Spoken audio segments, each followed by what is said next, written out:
पहली बार मतदान की प्रक्रिया इलेक्ट्रॉनिक तरीके से এখন দেশ আৰু এবাৰী নিৰ্বাচন এই ব্যৱস্থা দেশত প্ৰৱৰ্তন কৰিব খুজিছে বিজেপি চৰকাৰে আৰু সেই উদ্দেশ্যৰে লোকসভাত উত্থাপন কৰা হয় সংবিধান সংশোধনী বিল এক দেশ এক নিৰ্বাচন বিধেয়ক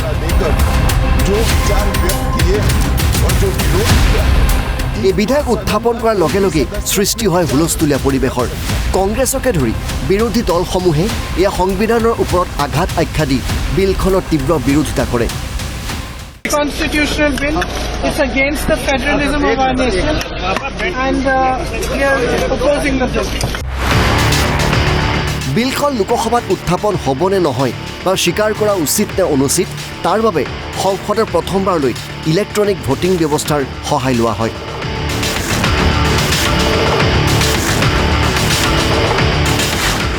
বিলখনৰ সপক্ষে 269 গৰাকী সাংসদে ভোটদান কৰিলে আৰু বিলখনৰ বিপক্ষে 198টা ভোট পৰিলে ইয়াৰ পাছতেই আইন মন্ত্ৰীয়ে বিলখন লোকসভাত উত্থাপন কৰিলে কিন্তু এই বিল লোকসভা আৰু ৰাজ্যসভাত পাছ কৰা ইমান সহজ নহ'ব বিজেপিৰ বাবে লোকসভা আৰু ৰাজ্যসভাত 2/3 সমৰ্থনৰ প্ৰয়োজন আছে এই বিল পাছ কৰাবলৈ লোকসভাত মুঠ সদস্যৰ সংখ্যা 543 গৰাকী এনডিএৰ লগত আছে 292 গৰাকী সাংসদ কিন্তু 2/3 সমৰ্থনৰে পাছ কৰাবলৈ হ'লে 362 গৰাকী সাংসদৰ সমৰ্থন লাগিব এনডিএক কিন্তু এনডিএৰ হাতত আছে 72 গৰাকী কম সাংসদ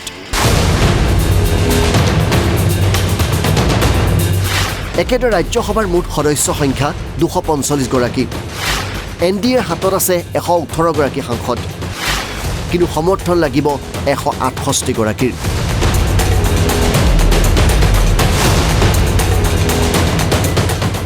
গতিকে লোকসভা আৰু ৰাজ্যসভাত এই বিল পাছ কৰাব নোৱাৰে বিজেপিয়ে কাৰণ সংবিধান সংশোধন কৰিবলৈ হ'লে 2/3 সমৰ্থন লাগিবই কেৱল সেয়াই নহয় দেশৰ আধা সংখ্যক বিধানসভায়ো এই বিল পাছ কৰাব লাগিব This has got failed in the House in Lok Sabha today, and it has just completely misfired because of the numbers. They are not able to have the numbers. 2/3 majority was needed, and they had only 263 members, and the opposition India Alliance had 98 members. Therefore, this one nation, one election is going to be just in paper only. This is failed today, and this is not going to happen. ये पहली बार मतदान की प्रक्रिया electronic तरीके से कर रहे हैं अगर किसी मान्य सदस्य को कोई आपत्ति हो तो वह अपने मत को पर्ची के माध्यम से भी संशोधित कर सकता है গতিকে এক দেশ এক নিৰ্বাচন কৰা ইমান সহজ নহয় বিৰোধীৰো সমৰ্থন লাগিব এনডিএ গতিকে এতিয়া প্ৰেৰণ কৰা হৈছে জেডপিচিলৈ अब माननीय मंत्री जी ने भी ये बता दिया कि जेपीसी इसके लिए गठन होगी ऐसा माननीय मंत्री जी ने एक मिनट उस समय जेपीसी के समय व्यापक चर्चा होगी और सब दल के सदस्य होंगे उसमें डिटेल चर्चा होगी और उसके बाद जब बिल आएगा उस समय आपको व्यापक चर्चा आप जितने समय चाहोगे उतना घंटे आपको व्यापक चर्चा दी जाएगी पूरा समय दिया जाएगा सबके दल के सदस्यों को समय दिया जाएगा কিন্তু এই বিল অনাৰ লগে লগে ব্যাপক ক্ৰিয়া প্ৰতিক্ৰিয়া আৰু বিতৰ্কৰ সৃষ্টি হৈছে ये बिल साफ साफ भाजपा का मंशा व्यक्त करता है कि वो किस प्रकार से भारत के चुनाव के जो निष्पक्षता है उसको छीनने की कोशिश कर रहे हैं हम ये चोरी नहीं होने देंगे भारत में निष्पक्ष चुनाव की हमारी मांग है India had one nation, one election. It is only after Congress misused Article 356, dismissed the state government, there were some snap polls. Then only there were different elections between parliament and some of the states. Otherwise, the country began for 2 decades with one nation, one election.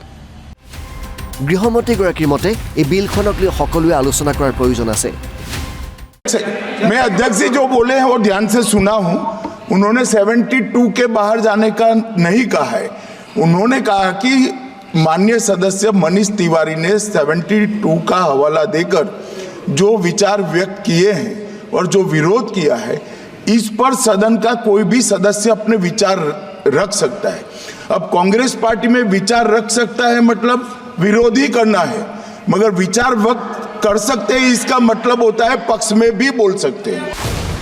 উল্লেখযোগ্য যে ৰামনাথ কোবিন্দ কমিটিৰ পৰামৰ্শ অনুযায়ী এই বিলখন প্ৰস্তুত কৰা হৈছে, লোকসভাত উত্থাপন কৰা হয়।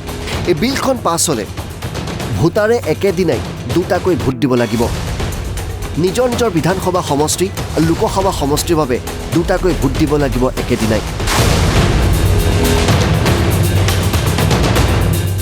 চৰকাৰ মতে নিৰ্বাচনত প্ৰায় 1 লাখ কোটি টকামান খৰচ হয়।